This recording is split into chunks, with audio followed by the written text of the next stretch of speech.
Okay कर दो। हम्म। ये डाल दी मैंने। ओके। जय हिंद, नमस्कार साथियों, कैसे हैं आप। मैं अनुज जगह फिर से आप सभी के साथ आप सभी का स्वागत करता हूं, वेलकम करता हूं आरडब्ल्यू डिफेंस परिवार में। प्यारे साथी सभी लोग आ जाएंगे, शुरुआत करेंगे आज का सेशन। तो बच्चा पार्टी हम लोग काफी आगे बढ़ चुके हैं, सब लोग जल्दी से जुड़ जाइए भाई। सेशन आपका स्टार्ट करते हैं।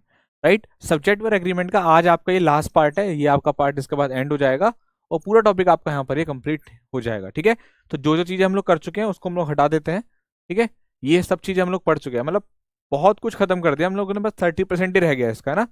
सब चीजें हम लोगों ने ऑलमोस्ट आपके यहाँ पर कवर कर ली हैं। राइट, आ जाइए। परसेंट वाला भी हो गया आपका, आर्टिकल वाला भी हो चुका है।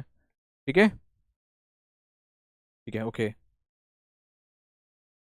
चलिए, लॉ एंड ऑर्डर भी हो गया, एज वेल एज भी हो गया आपका, number of the number of भी हो गया, इधर ऑफ भी हो गया आपका। राइट, ओके ओके ओके, यहाँ से चलना है आज हमें। ठीक है, तो रिलेटिव प्रोनाउन के कॉन्सेप्ट से आज हम लोग शुरुआत करेंगे और आगे बढ़ेंगे। किससे चलेंगे? रिलेटिव प्रोनाउन के कॉन्सेप्ट से हम लोग आगे चलेंगे और यहाँ से शुरुआत करते हैं। बच्चा पार्टी, जितने भी लोग यहाँ पर हैं सभी लोग जल्दी से आ जाओ भाई।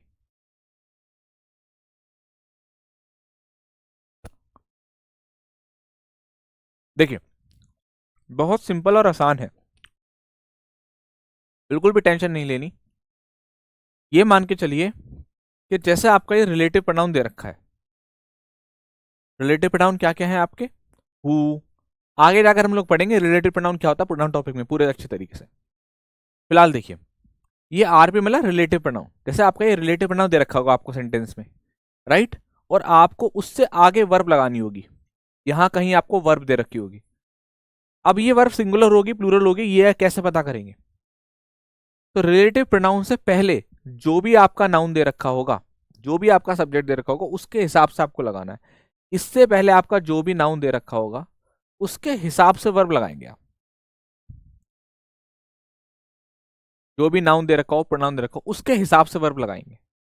बहुत सिंपल है, बहुत सिंपल है। ठीक, अब देखिएगा जरा ध्यान से, जैसे आपके सामने मैं आपको जो जो क्वेश्चन बताऊंगा वो आपको करने हैं। जैसे ये वाला क्वेश्चन करें आप पहले, ये वाला करें और ये वाला करें। अभी सी कोई भी नहीं करेगा, केवल आपको ए बी और डी करना है। चेक करके देखो एक बार, कर पा रहे हो नहीं कर पा रहे हो, जल्दी से।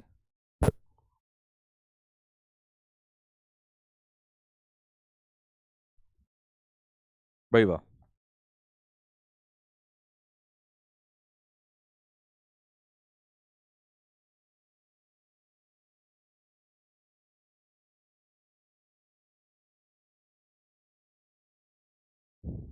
बताओ।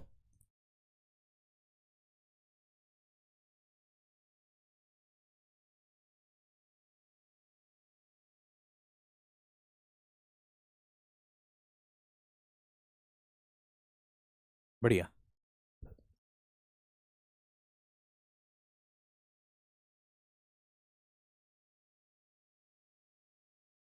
देखो।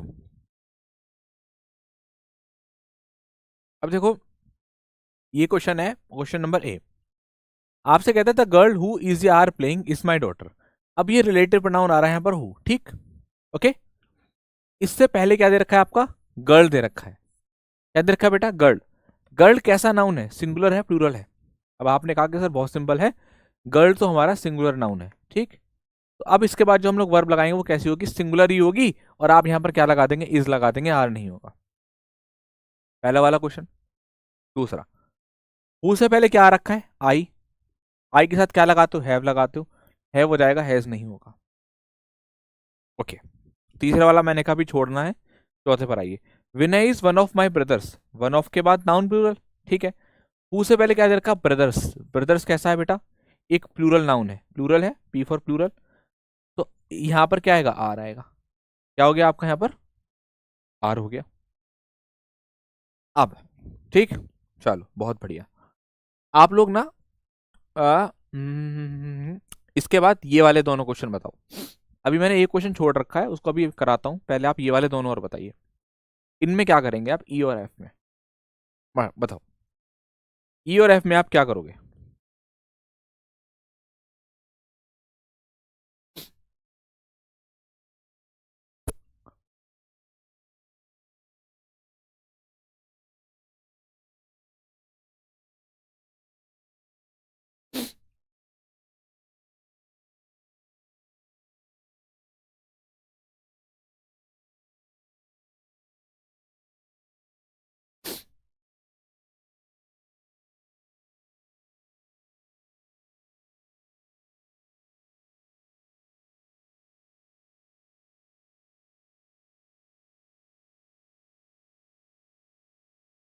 बताओ। देखिए, देखो बेटा, आ जाओ। आपने देखा कि यार हु से पहले ना नेशन आ रहा है, नेशन, ठीक, और नेशन सिंगुलर है, तो हम लोग यहाँ पर वर्क को वर्क्स कर देते हैं और हम लोग यहाँ पर मार्क कर देते हैं। उसी तरीके ने आपने देखा कि यार हु से पहले पनिशमेंट आ रहा है, तो हम लोग यहाँ पर इस कर देते हैं। यही करा आप लोगों ने। यहाँ गलती हो गई, यहाँ गलती हो गई। क्यों, मैं आपको बताता हूँ। देखो कैसे। आप लोग इस क्वेश्चन के फॉर्मूले को छोड़कर क्वेश्चन पढ़कर देखो आप। मैं आपको जब भी कोई बात बोलता हूं तो प्लीज उसको ध्यान से सुना करो, बहुत ध्यान से।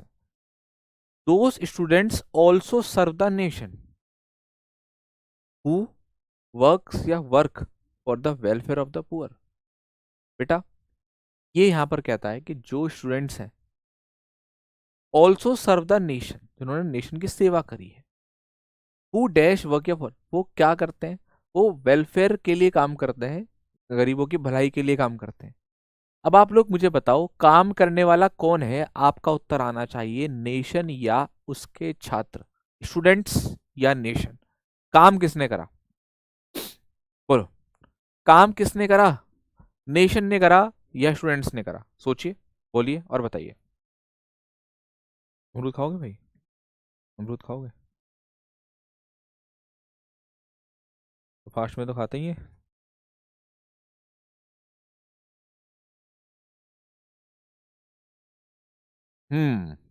बढ़िया। स्टूडेंट्स ने काम किया है। किसने किया है जी? स्टूडेंट्स ने। अब देखो, क्योंकि स्टूडेंट्स ने काम किया है, तो स्टूडेंट्स कैसा नाउन है? अब मुझे बताओ, स्टूडेंट्स कैसा नाम है? कैसा नाउन है? एक प्लूरल नाउन है, प्लूरल। और अगर ये प्लूरल है तो बेटा वर्ब कैसी आएगी? वर्क्स नहीं आएगा, वर्क आएगा।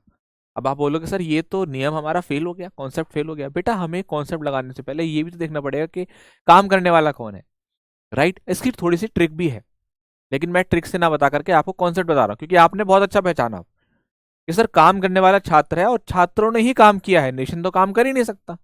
दरअसल एक्चुअल में इस रिलेटिव प्रोनाउन ये रिप्रेजेंट स्टूडेंट्स को कर रहा है, ना कि नेशन को। समझ आ रही है आपको बात? है ना? आप यहाँ ट्रिक ये भी लगा सकते हो कि भैया रिलेटिव प्रोनाउन में अगर ऑल्सो आ रहा है तो ऑल्सो से पहले वाले के साथ अकॉर्डिंग लगाना है। जैसे अगर आप ट्रिक देखें इसमें, जैसे मैंने ऑल्सो से पहले वाले के हिसाब से लगाना है, तो अब ऑल्सो से पहले वाला दे है तो दे के हिसाब से लगा दो, आर हो जाएगा, बात ही खत्म। लेकिन अगर आप पढ़ोगे तो आपको ज्यादा मजा आएगा। दे ऑल्सो नीड पनिशमेंट, उनको भी सजा की आवश्यकता है, जरूरत है। Who is are responsible for the crime, जो इस क्राइम के कौन है, रिस्पॉन्सिबल है, जिम्मेदार है। तो एक्चुअल में पनिशमेंट नहीं रिस्पॉन्सिबल है, पनिशमेंट के कौन हकदार है? वे हकदार है, दे। तो यहां पर हम लोग वर्ब लगाएंगे बेटा, ऑप्शन आर।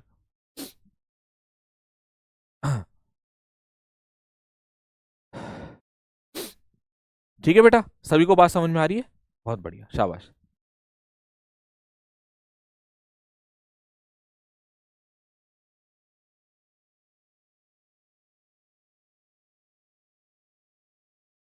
आया सभी को समझ? बोलो। हम्म। बिल्कुल, बिल्कुल।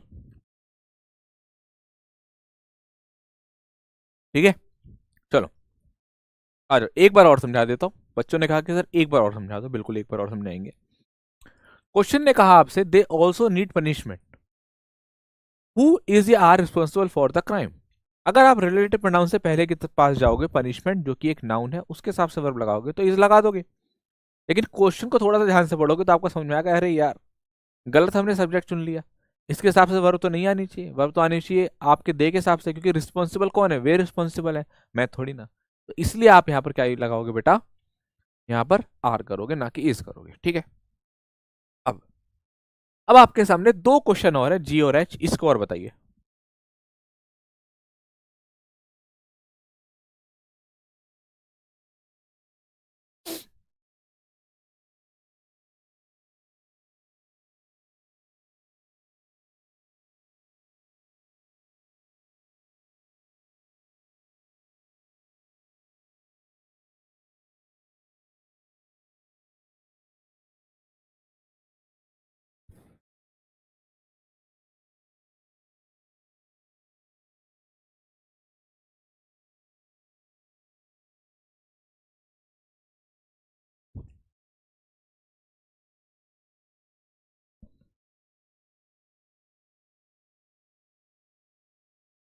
बहुत बढ़िया, गुड। अब मैंने ये दो डिफरेंट क्वेश्चन एक साथ क्यों दिए, उसके पीछे एक लॉजिक था, एक रीजन था। बताऊं क्या? आइए, हमने लास्ट क्लास में कॉन्सेप्ट पढ़ा था वन ऑफ का। वन ऑफ के बाद, आइदर ऑफ के बाद, नीदर ऑफ के बाद नाउन प्लूरल आता है, वर्ब सिंगुलर आती है। पढ़ा था, एक बार रिवाइज कराता हूं। वन ऑफ के बाद, आइदर ऑफ के बाद, नीदर ऑफ के बाद आप जो नाउन लगाते हैं वो लगाते हैं प्लूरल, और वर्ब आती है जी सिंगुलर। ठीक, यही हम लोगों ने पढ़ा था। ओके, तो one of the students noun plural है, ठीक है। वर्ब सिंगुलर आएगी, यहाँ पर हैज कर देंगे, और आगे प्रोनाउन अगर हम लोग लगा रहे हैं तो वो भी हम लोग सिंगुलर लगाएंगे, देयर नहीं लगाएंगे। तो यही चीज तो हमें ऊपर वाले में भी कर देनी चाहिए, वन ऑफ के बाद नाउन प्लूरल और वर्ब सिंगुलर, नो एरर कर देना चाहिए। मगर क्वेश्चन को ध्यान से देखो कि नीचे वाले में रिलेटिव प्रोनाउन का कहीं से कहीं तक जिक्र नहीं था। जब रिलेटिव प्रोनाउन का जिक्र नहीं है तो आप अपना यही कॉन्सेप्ट लेकर के चलेंगे, वन ऑफ के बाद noun plural, verb singular, pronoun आगे सिंगुलर। लेकिन अगर रिलेटिव प्रोनाउन आ रहा है तो रिलेटिव प्रोनाउन में वही काम करना है जो अभी तक हम लोग करते आए। इसको डिनोट कर रहा है रिलेटिव प्रोनाउन, इस प्लेयर्स को रिप्रेजेंट कर रहा है, और इस हिसाब से वर्ब कैसे लगाओगे, प्लूरल, और आप यहाँ पर यूज करोगे हैव। मतलब जितना कंफ्यूज होने के चांसेस थे जिन जिन क्वेश्चंस में, वो आपके भाई ने आपको स्क्रीन पे दे दिए। इसके बाद मैं चाहता तो आपको ये वाले दो क्वेश्चन, ऑल्सो वाला क्वेश्चन नहीं देता, सीधा बताता रिलेटिव प्रोनाउन के से पहले वाले नाउन के हिसाब से आपको वर्ब लगानी है, और आप भी खुश और मैं भी खुश। आ गया जी, बहुत बढ़िया आ गया, एक ही बार में समझ में आ गया। लेकिन मैं आपको जान करके थोड़े हाई क्वेश्चन दे रहा हूँ, अच्छे वाले क्वेश्चंस दे रहा हूँ, बाई चांस अगर आपके पेपर में आए तो आप लोग उसको कर पाए। इसमें आप ये मत कहिएगा चीज समझ में नहीं आया, आपका पढ़ाया नहीं। टीचर आपको अच्छी चीजें करा रहा है, अच्छे लेवल की करा रहा है, तो थोड़ा सा आपको भी फोकस होकर मेरी बात को सुनना होगा कि सर क्या कह रहे हैं, और सर हमें इस तरीके के हाई लेवल क्वेश्चंस करा रहे हैं, तो इसमें सर का क्या नुकसान है, क्या फायदा है। सर का फायदा ये है कि सर ऐसे बच्चे तैयार कर रहे हैं जो पेपर में 20 में से 20 नंबर लेकर आएंगे। ठीक है ना, मैं खुद के ऊपर टेंशन ले लेता हूँ तुम्हारे मार्क्स को बढ़ाने के लिए, तो थोड़ा सा कॉपरेट किया करो आप लोग, जैसा कि करते भी हो। ठीक है, तो दोनों में अंतर समझ में आया बेटा, इसमें रिलेटिव प्रोनाउन है ही नहीं, इसमें है। इसमें है तो हमें उसके हिसाब से लगाना, वरना तो हमारा वन ऑफ वाला कॉन्सेप्ट जिंदाबाद, कोई दिक्कत ही नहीं थी। ठीक है, अब देखिए बेटा, रिलेटिव प्रोनाउन कौन से होते हैं, हु, विच, दैट, जो भी आपको मैंने बताया। एक क्वेश्चन हम लोगों ने छोड़ा था ऑप्शन नंबर सी वाला। ये क्यों छोड़ा? कि इसको समझने में वही समझ पाएगा जिसने हल्का सा भी ध्यान से मेरी बात को सुना, और वो एक बार में समझ जाएगा, तुरंत कह देगा जी आ गया समझ में, कुछ भी नहीं था इसमें। तो इस क्वेश्चन को समझने के लिए थोड़ा दिमाग लगाना पड़ेगा, क्योंकि यहां दरअसल वर्ब का मामला नहीं है, यह मामला कुछ और है। ठीक है, अब देखिए,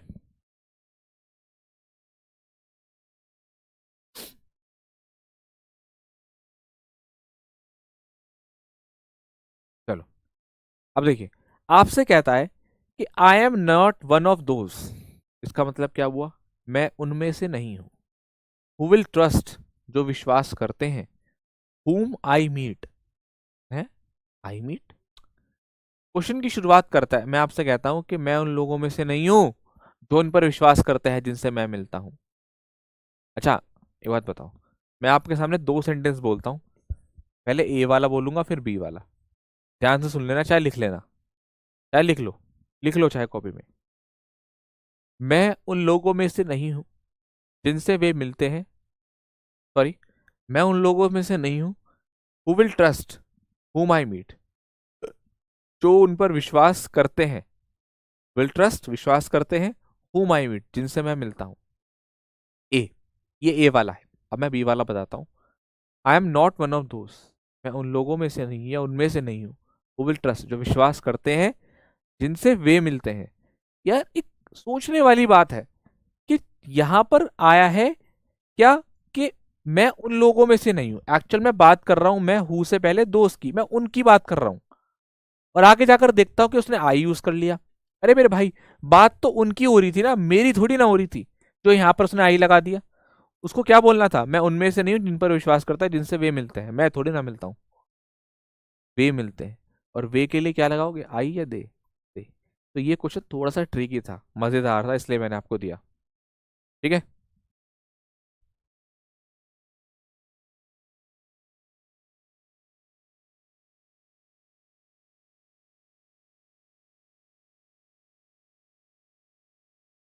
हाँ बिल्कुल।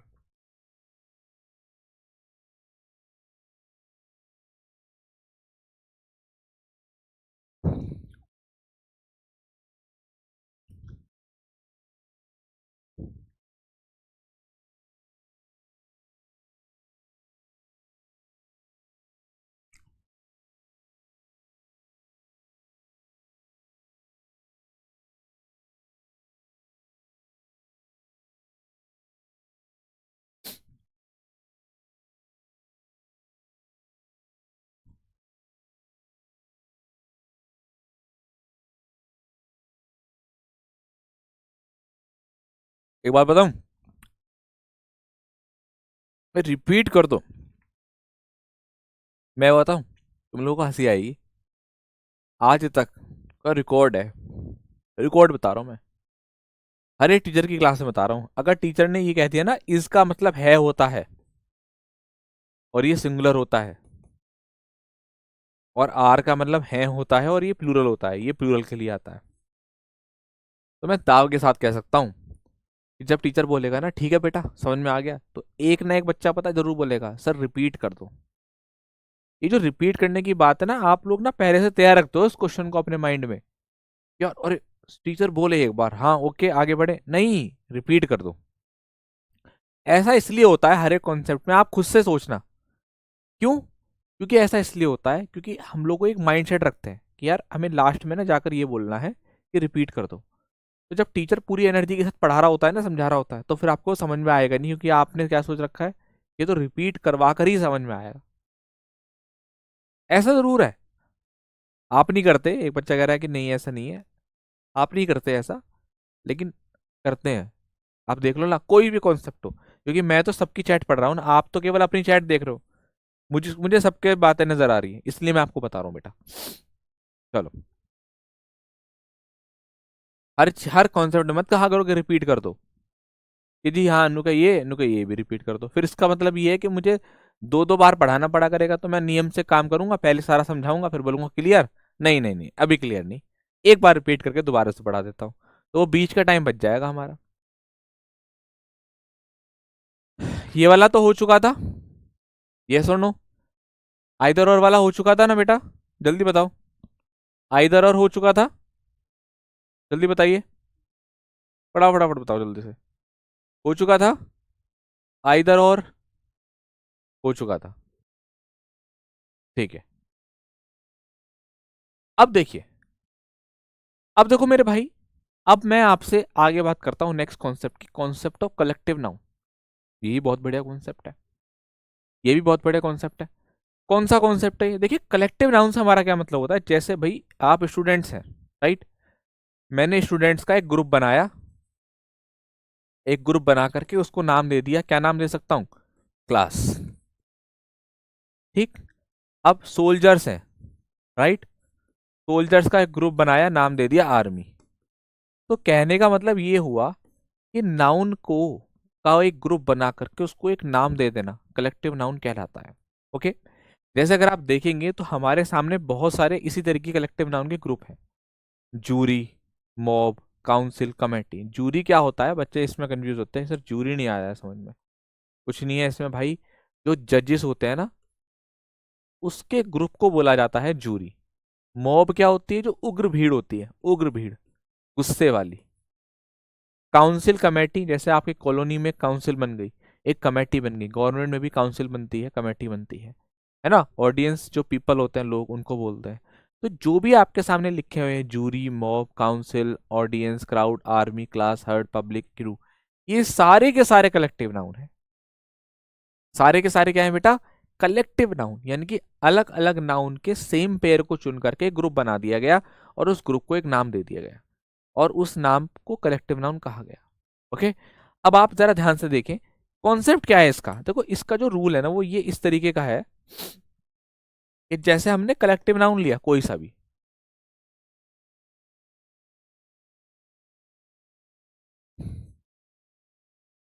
ठीक है, मान लीजिए हमने कलेक्टिव नाउन लिया जूरी, ठीक है,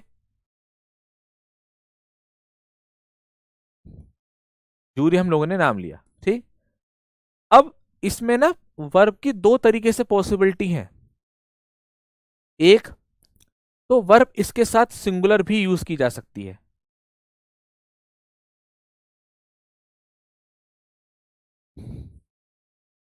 ओके, और दूसरा इसके साथ जो वर्ब है वो प्लूरल भी यूज की जा सकती है। लेकिन कब, कब सिंगुलर और कब प्लूरल, आइए मैं बताता हूं। देखो, अगर ये जो जूरी है, अगर ये जो जूरी है वो बट जाए, मतलब कि डिवाइड हो जाए,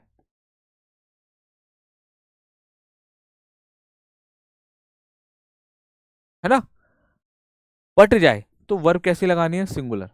और अगर ये एक यूनिट में रहे, एक, सॉरी माफ करना मैंने उल्टा बता दिया, अगर ये जो कलेक्टिव नाउन है जूरी है कोई सा भी, अगर ये एक यूनिट में रहे तो ये आप वर्ब सिंगुलर यूज करते हैं, राइट।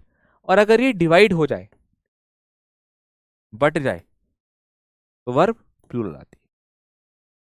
और ये पता कैसे चलता है, ये क्वेश्चन देखकर पता चलता है, ये क्वेश्चन देखकर पता चलता है। हम क्वेश्चन देखेंगे और हमें पता चलेगा कि भाई ये यहाँ पर आपका सिंगुलर आना है या प्लूरल आना है, ये क्वेश्चन देखकर पता चलेगा हमें, ठीक है ना भाई। अब देखो भाई, अब कैसे जो है आप जरा ध्यान से देखिए, ध्यान से दें, ध्यान से देखिए जरा, कि एक चीज और भी आती है जिसमें बच्चे कंफ्यूज होते हैं। जैसे मान लीजिए टीम इंडिया है, बहुत ध्यान से मेरी बात को सुनना। सर कुछ करो, फेज 1 क्लियर किया है, बताओ क्या करूं, अमन मिश्रा क्या करूं, बताओ आप लोग, मुझे ये बताओ, पेपर दे आऊँ क्या आपकी जगह पर, ये आप ऐसी बातें क्यों करते हो भाई कि सर कुछ करो, फेज 1 क्लियर किया है, तैयारी करो फेज 2 की। आप ऑफलाइन नहीं आ सकते, ऑनलाइन पढ़ लो। मतलब ये बेवकूफ़ी भरे प्रश्न क्यों करते हो कि सर कुछ करो, फेज 1 हो गया है क्लियर, क्या करूं मैं, बताओ। फेज 2 भी तुम्हें क्लियर करना है भाई, तैयारी करो, आपके लिए तैयारी करा सकते हैं हम। और तैयारी का पूरा पूरा का पूरा एक तरीके से इंडेक्स आपको यूट्यूब पे पड़ा हुआ है, कैसे तैयारी करनी है फेज 2 की, किस तरीके से तैयारी करनी है, यूट्यूब पे सेशंस हैं, ऑफलाइन सेशंस हैं।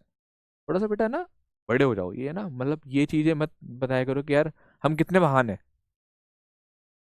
राइट। चलो, तो देखो बेटा, अब जैसे मान लीजिए टीम इंडिया है, या है ना, टीम इंडिया है, टीम इंडिया में मान लीजिए 11 प्लेयर है, टीम में कितने प्लेयर हैं, 11 प्लेयर है, 11 प्लेयर्स है। और मैंने कहा, और मैंने कहा कि भाई हम एक काम करते हैं, टी शर्ट को बांटते हैं। क्या करते हैं बेटा, टी शर्ट बांटते हैं। आप मुझे बताओ, एक टी शर्ट मैं 11 प्लेयर्स को बांट दूंगा, हाँ या ना, बोलो भाई, बताओ। एक टी शर्ट में 11 प्लेयर को बांट दूंगा, हाँ या ना, या सबको अलग अलग दूंगा, क्या दूंगा।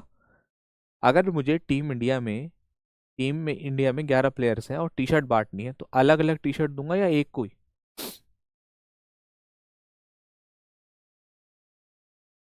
बताओ जल्दी से फटाफट। नहीं कर सकता, बहुत बढ़िया, वेरी गुड बेटा।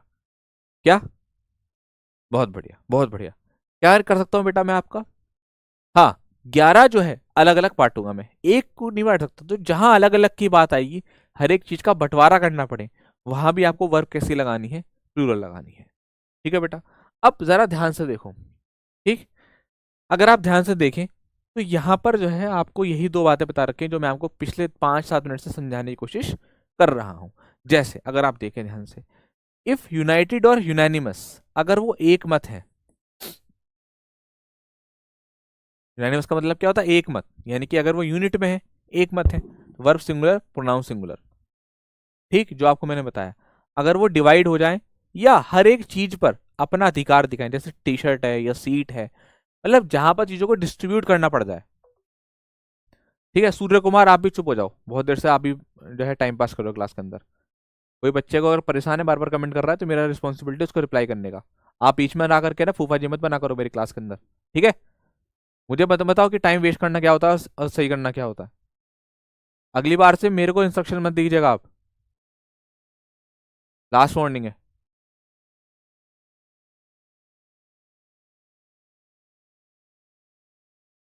इफ यूनाइटेड और यूनानिमस तो एक सिंगुलर वर्ब, और अगर वो बढ़ जाए तो आपको पता है वर्ब कैसे आनी है, प्लूरल, और प्रोनाउन कैसा यूज होगा बेटा, प्लूरल यूज होगा। ओके, बहुत सिंपल सी बात। अब मैं आपको क्वेश्चन देता हूं, चलिए नेक्स्ट। 3 क्वेश्चन आपके सामने है, आंसर करें बेटा। टीचर कोई समझाने लग जाते हैं कि सर उसका रिप्लाई करो, उसका रिप्लाई मत करो। ठीक है, अगर कोई बच्चा जरूर से ज्यादा परेशान है तो उसका रिप्लाई करना पड़ता है, उसको समझाना पड़ता है कि बेटा ऐसे समय बर्बाद मत कर अपना तू। और तुम मुझे बता देते हो कि सर इसको बताकर समय बर्बाद मत करो। क्यों भाई, इतने बड़े हो गए आप?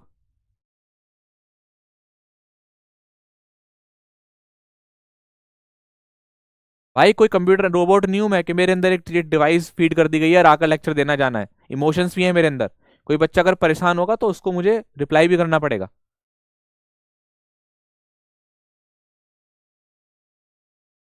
यूनानिमस का मतलब बेटा एक मत होता है, अभी लिखा तो है मैंने, देखो ध्यान से देखो।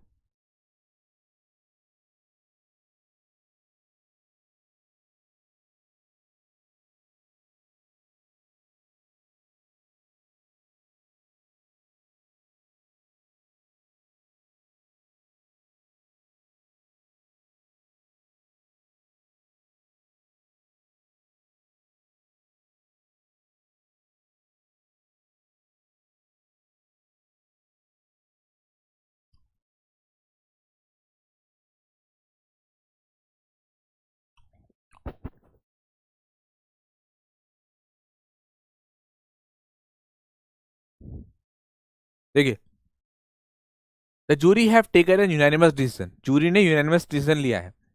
अब ये यूनानिमस का मतलब क्या होता है बेटा, एक मत, राइट।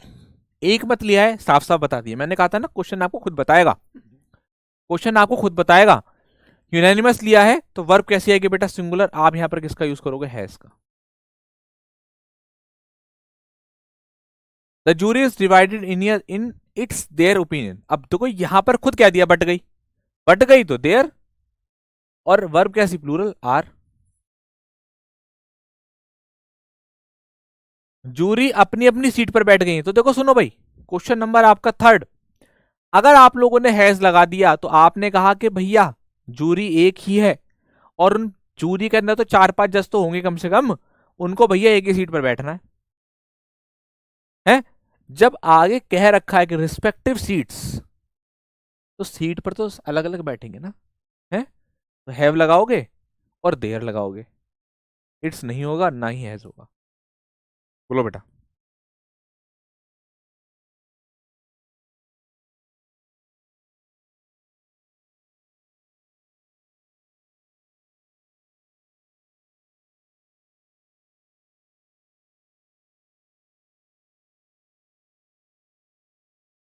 ठीक है बेटा, ये वाला क्लियर हो गया, ओके बोल दें, आगे बढ़ते हैं।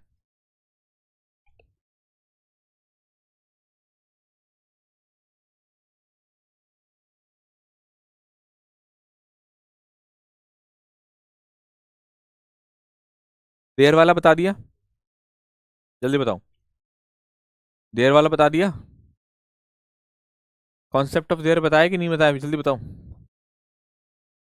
ये वाला बता दिया देयर, जल्दी बताइए। मुझे लग रहा है शायद मैंने बता दिया।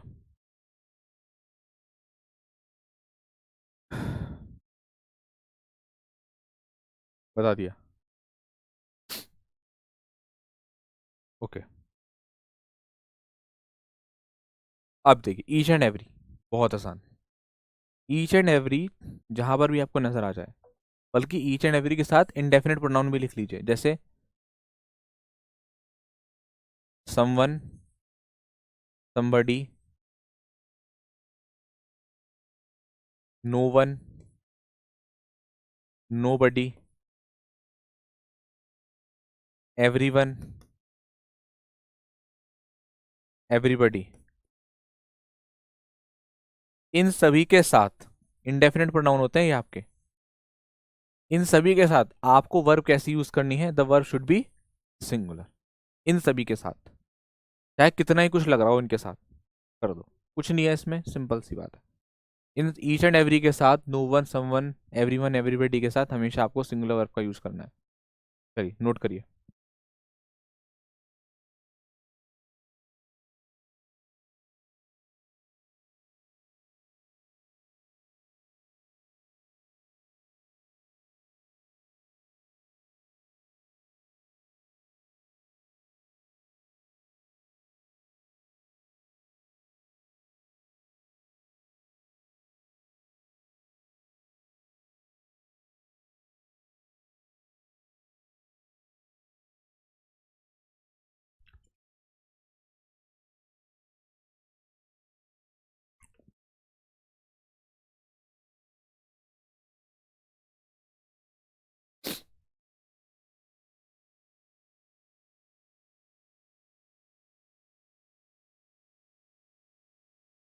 बहुत बढ़िया। देखो भाई कुछ नहीं करना था, सीधा सीधा आपको यहाँ पर क्या लगाना है, was, every man, woman, child, has, ठीक है, every boy and every girl has. और आगे आप चेक करोगे यहाँ देयर दे रखा है, तो इसको भी सिंगुलर कर लेना, हिज।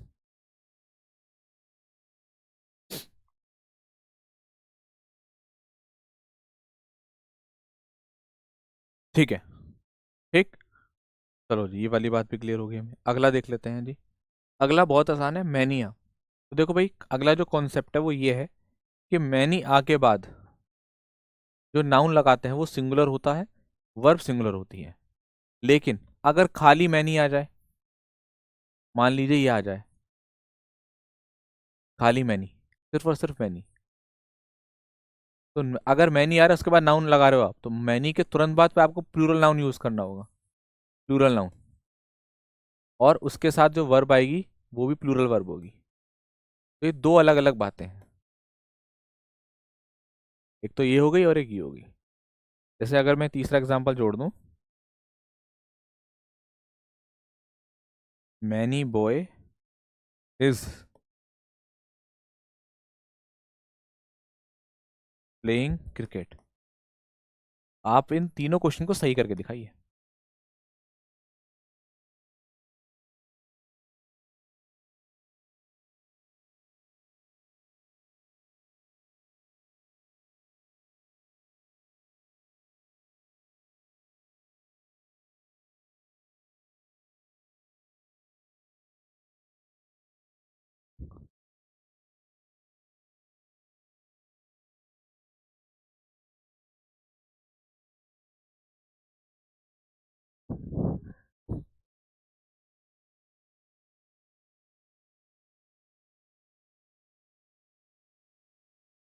बताइए।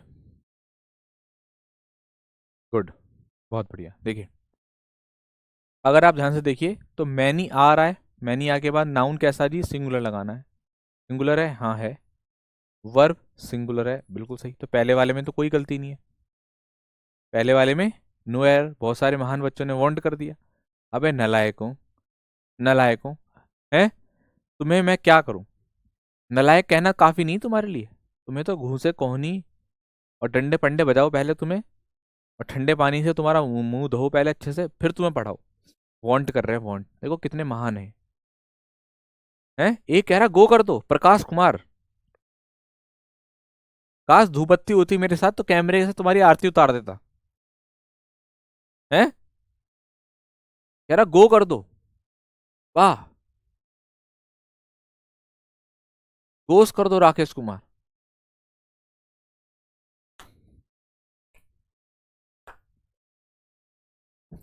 सैल्यूट है मेरे दोस्त, सैल्यूट है। हमें क्वेश्चन को सही नहीं करना गुरुजी, हमें क्वेश्चन की धज्जियां उधेड़नी है। अगर ये क्वेश्चन डिस्क्रिप्टिव होता, पेपर डिस्क्रिप्टिव होता एयरफोर्स का, तो एग्जामिनर को इतना टॉर्चर कर देते कसम से कि वो कॉपी फाड़ता पहले, फिर घर का पता पूछता एड्रेस से, और घर आकर के पहले बेवजह सूतता, फिर जो है आगे जाकर के अगली कॉपी चेक करता।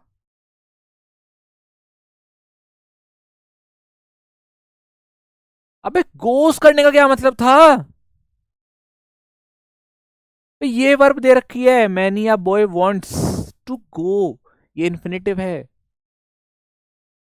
जब रूल कह रहा है मैनी आके पास सिंगुलर नाउन, हाँ जी हाँ सिंगुलर है, वर्ब सिंगुलर, हाँ जी हाँ है। अबे कितनी बार बताया सब्जेक्ट वर्ब एग्रीमेंट में, लिख कर बताया है कि प्ले, प्ले वाला एग्जाम्पल याद कर लो। अगर प्ले में एस नहीं लगा तो ये प्लूरल वर्ब है, और अगर इसमें एस लग गया है प्लीज तो सिंगुलर वर्ब है। अबे 12वीं तक कैसे आए हो तुम पास करके हैं भाई? कौन से सोर्स सिफारिश तुमने यूज करी है? क्यों भाई, बताओ बताओ।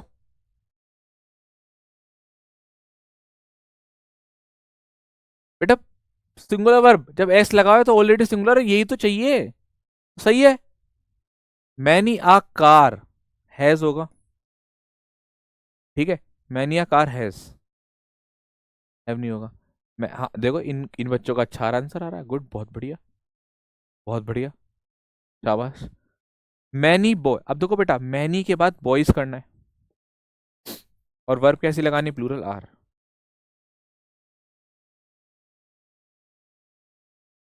एक कह रहा चाचा विधायक है, बेटा पक्का विधायक ही है, हैं?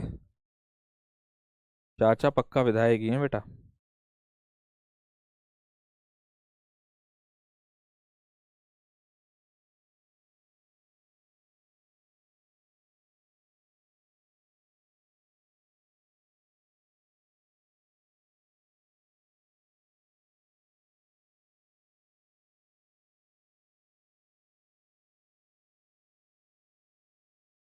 चलिए, अब देखिए, अब हम लोग नेक्स्ट कॉन्सेप्ट की तरफ चलते हैं।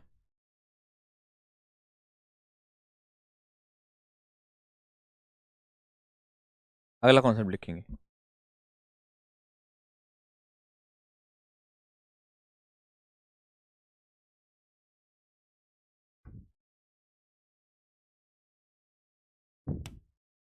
देखिए, अ ग्रेट मैनी और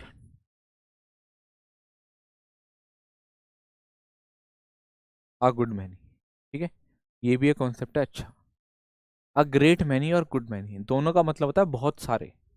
ये किसको बताते हैं? बहुत सारे नंबर्स को बताते हैं, बहुत सारे। और देखो जहां बहुत सारे आ गया, वहां तो साफ ही है कि नाउन कैसा होगा, प्लूरल होगा, है ना। और वर्ब इसमें भी नाउन कैसा होगा, प्लूरल होगा। वर्ब कैसी होगी, दोनों में कैसी होगी, प्लूरल होगी। मतलब ये तो बहुत ही आसान है, इसलिए करा रहा हूँ कि बाई चांस पेपर में आ जाए और आप लोग ना गलत ना कर दो, क्योंकि आपने एक बार भी पढ़ रखा होगा तो आप सही करके आओगे। क्वेश्चन लिख लीजिए।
बहुत बढ़िया, शाबाश, बढ़िया।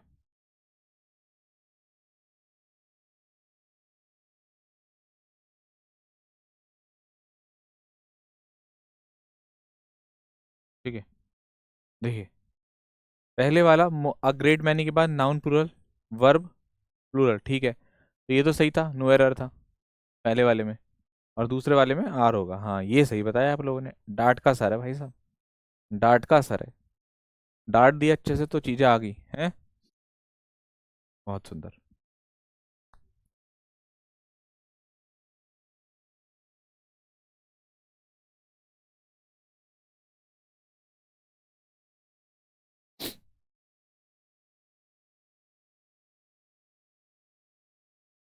चलिए आगे बढ़ते हैं।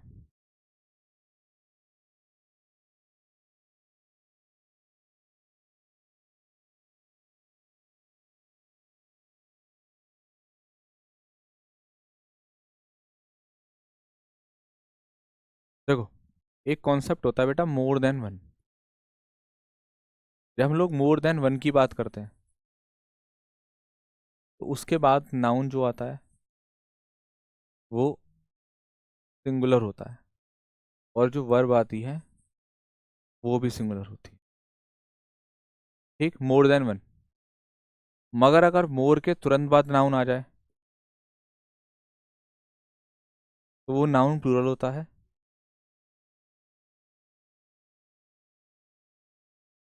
और उसके साथ जब नाउन प्लूरल हो गया तो वर्ब भी कैसी होगी, प्लूरल होगी नहीं। सीधी सी बात है। अंतर देखो दोनों में, दोनों में अंतर नजर आ रहा है आप लोगों को कि नहीं आ रहा?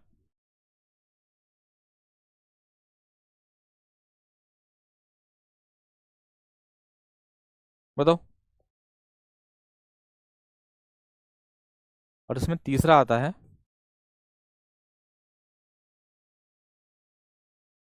मोर देन वन प्लस नाउन। ठीक, प्लस एंड प्लस आपका नाउन। ये वाला भी, ये आपने, ये वाला आपने स्टार मार्क कर लेना, बहुत कम सुना होगा ये वाला, कि मोर देन वन के बाद नाउन फिर एंड से फिर एक नाउन जोड़ देते हैं। इस सिचुएशन में वर्ब कैसी आती है, प्लूरल आती है।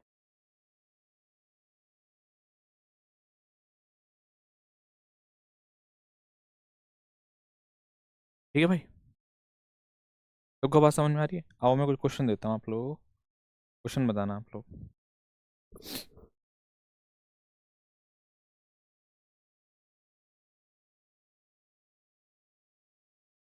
नंबर लिख लेना कॉन्सेप्ट के, जो भी चल रहा हो, 14वां 15वां जो भी चल रहा हो वो आप लिख लेना।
परसेंट होती है। अब देखो भाई,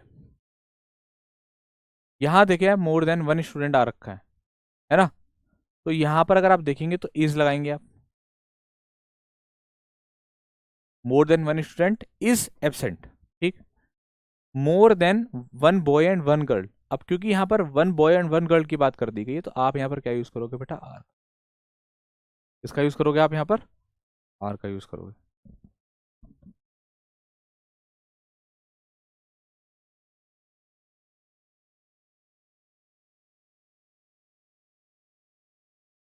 अब बताइए भाई, क्लियर हो गया? तो ये आपका सब्जेक्ट और एग्रीमेंट के सारे कॉन्सेप्ट आपके मैंने करा दिए हैं। अब आपको इसकी वर्कशीट एडवांस में मिल गई है। क्या आप लोगों ने इसकी वर्कशीट को चेक करा कि हमारे पास वर्कशीट मिल गई है? दो तरीके के बच्चों के डाउट आ रहे हैं कि एक तो सर ये वर्कशीट सॉल्व कर करवाओगे, क्योंकि टेंस की वर्कशीट आपके पास पहुंच गई है। एक्चुअल में आपके पास टेंस की जो वर्कशीट पहुंची है वो गलत पहुंच गई है। उसमें कुछ अननेसेसरी क्वेश्चंस हैं, उनको मैं हटवाऊंगा पहले और फिर एक और वर्कशीट अपलोड करूंगा। हालांकि लगभग जैसे 45 क्वेश्चन है तो लगभग 35 क्वेश्चन वही हैं जो आपको सॉल्व करने हैं, लेकिन कुछ क्वेश्चन उसमें गलत थे या गलत नहीं थे, थोड़े अपर लेवल के थे, सीडीएस वगैरह टाइप के, तो उनको मैं हटवाऊंगा और आपके लेवल के हिसाब से क्वेश्चन उसमें ऐड करवाऊंगा। हालांकि मैंने बहुत अच्छा लेवल उसमें ऐड किया है और सब्जेक्ट पर एग्रीमेंट की वर्कशीट आपको मिल गई है। अब आप उसको लगाना, सॉल्व करना, दिमाग लग, कुछ भी मुश्किल नहीं है, आसान है अगर आप अच्छे से उसको सॉल्व करोगे। ठीक है बेटा, अगली क्लास में मिलते हैं, बाकी खुश रहिए, नेक्स्ट क्लास में मिलता है।